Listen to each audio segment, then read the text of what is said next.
چلتے پھرتے کسی شخص کو اگر جنتی دیکھنا ہو، جنتی، تو اللہ تعالیٰ نے ہم لوگوں میں کس شخص کو چلتے پھرتے جنتی کہا ہوگا؟ نبی کریم صلی اللہ علیہ وآلہ وسلم نے ارشاد فرمایا، دو انعام اللہ تعالیٰ کے ایسے ہیں، دو نعمتیں اللہ تعالیٰ کی ایسی ہیں جو بڑی نایاب ہیں، بڑی قیمتی ہیں، جو انسان کو اللہ نے عطا کی ہیں۔ اگر کسی شخص سے اللہ تعالیٰ وہ دو نعمتیں لے لے، اس کے بدلے، یعنی اگر وہ صبر کرے جس سے وہ دو نعمتیں لی جائیں، اللہ تعالیٰ وہ دو نعمتیں لے لے، آزمائش اس پر ڈال دے، اور وہ جس سے نعمتیں لی گئی ہوں اللہ نے لی ہیں، اگر وہ شخص صبر کرے، صبر کا دامن تھام کے رکھے، اللہ کے لیے صبر کرے، تو اللہ تعالیٰ نے اس نعمت لی ہوئے صبر کے صدقے اللہ کو جنت کر دی۔ نبی پاک صلی اللہ علیہ وسلم نے ارشاد فرمایا، اس دو نعمتوں کے بدلے اللہ نے اس کو جنت دے دی ہے۔ تو وہ کون سی دو نعمتیں ہیں؟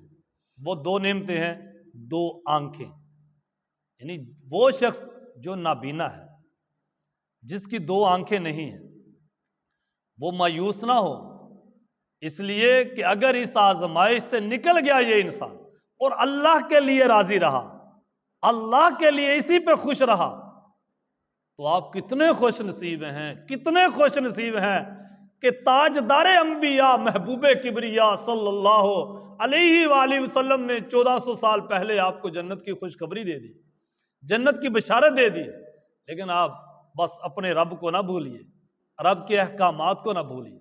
اللہ نے آپ کو جنت دے دی دو آنکھیں لینے کے صدقے، اس آزمائش کے صدقے، اب آپ اللہ کی بندگی کرتے جائیں اور اپنے جنت میں درجات بلند کرتے جائیں۔ ایک صحابی آیا نا، نابینا، نبی پاک صلی اللہ علیہ وسلم کی بارگاہ میں، عرض کی حضور میری دو آنکھیں نہیں ہیں، حضور دعا فرمائیں کہ اللہ مجھے ان میں بینائی عطا فرمائے۔ نبی پاک صلی اللہ علیہ وسلم نے یہی ارشاد فرمایا، اگر تو صبر کرے گا تو اللہ اس کے بدلے تمہیں جنت عطا کر دے گا۔ اس نے عرض کی حضور میں نے دو آنکھیں اللہ کی بارگاہ میں لینی ہے۔ نبی علیہ السلام نے فرمایا ٹھیک ہے، وہاں دو نفل پڑھ اور دعا کر۔ پھر اس نے نفل پڑھے اور دعا کی اور یہ کہا کہ یا اللہ میں تیرے محبوب صلی اللہ علیہ وسلم کو تیری بارگاہ میں وسیلہ پیش کرتا ہوں۔ تو نبی علیہ السلام ساتھ بیٹھے ہوئے تھے، جب حضور علیہ السلام کی شفاعت وہاں گئی، ان کے صدقے سے آنکھیں مانگی گئیں، تو اللہ تعالیٰ نے ان کو بینائی عطا فرمائی۔ لیکن اس کے بعد کیا ہوا؟ نبی علیہ السلام کو اتنے خوش نہیں ہوئے۔ خوش کب ہوتے تھے؟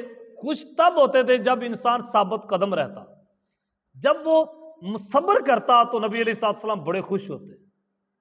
اس لیے اللہ تعالیٰ کی بارگاہ میں سب سے زیادہ مقام صبر کرنے والوں کا ہے۔ جو انسان صبر کرتا ہے، ان اللہ مع الصابرین، اللہ تعالیٰ صبر کرنے والوں کے ساتھ ہوتا ہے۔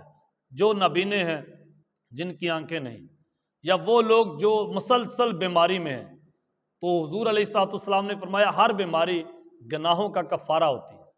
آپ جتنے دن بیمار رہیں گے، شرط یہ ہے کہ آپ صبر کریں، واویلا نہ کریں، اور جھوٹ سے آپ بیمار بھی نہ ہوں۔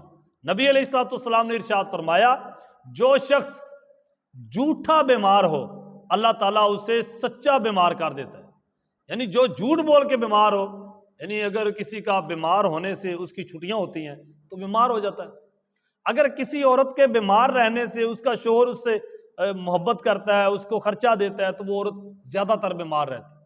اگر کسی عورت کے بیمار رہنے سے اس کا کھانا باہر سے آنا شروع ہو جاتا ہے، اتنا کام نہیں کرنا پڑتا، وہ عورت مسلسل بیمار رہنا شروع کر دیتی ہے۔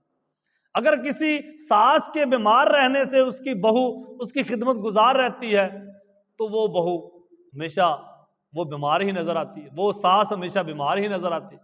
اگر کوئی شخص بیمار ہو تو لوگ عیادت کرنے کے لیے آتے ہیں اور اس سے محبت کرتے ہیں، تو وہ بعض کا تو وہ شخص مسلسل کہتا ہے کہ میں بیمار ہوں۔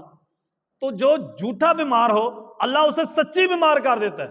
اس لیے، اور کہا بھی کس نے؟ نبی پاک صلی اللہ علیہ وسلم، اس سے بچیے۔ ہاں اگر کوئی بیماری لاحق ہو گئی ہے، کوئی پریشانی آ گئی ہے، تو اس پہ آپ صبر کرتے رہیں، چند دن ہیں وہ گزر جائیں گے، لیکن جو اللہ نے اس کا اجر دینا ہے نا، یقین کریے کہ وہ گنتی میں شمار نہیں ہوتا۔ اس کی گنتی ہے ہی نہیں، کوئی گن نہیں سکتا، اللہ بے حساب اجر عطا فرماتا ہے۔